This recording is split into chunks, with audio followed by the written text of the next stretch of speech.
Technology is constantly evolving and rapidly changing. Additionally, due to the overwhelming amount of information simultaneously disseminated and received, it is imperative that individuals learn to gauge the authenticity of material in cyberspace. Yet this can seem like a daunting task. However, we created a fun and interactive tool that highlights how to decipher the who, what, where, when, and why of digital content. We hope our bingo tool illustrates simple strategies to determine the credibility of online sources. So our tool contains squares that correlate with a brief list of criteria key to determining source credibility. These include author credibility, publisher credibility, accuracy, bias, recency, and reliability.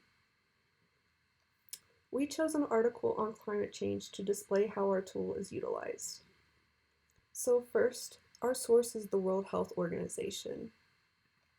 A quick Google Scholar search indicates the WHO is an agency of the United Nations, which is known to promote public interest in various healthcare disciplines. So we have a couple of squares to check off here.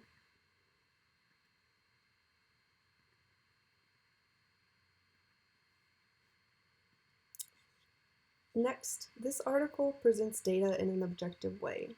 It warns of risk, but it does not aim to induce unfounded fears. Further, the issue of climate change is not politicized. The purpose of the content is to inform.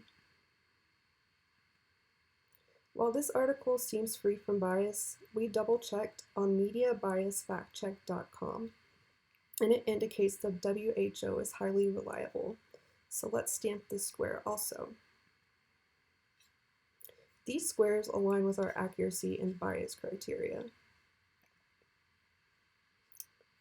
And finally, this article's emphasis on time-sensitive and evolving climate change data requires that it be recent to be considered credible. This article was published less than a year ago, so it probably meets our recency criteria.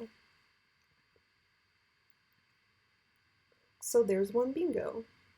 As you can see, there are plenty of other squares to apply to our article, and we encourage you to try to score bingo twice to ensure your source is credible. After all, a responsible individual is a digitally literate one.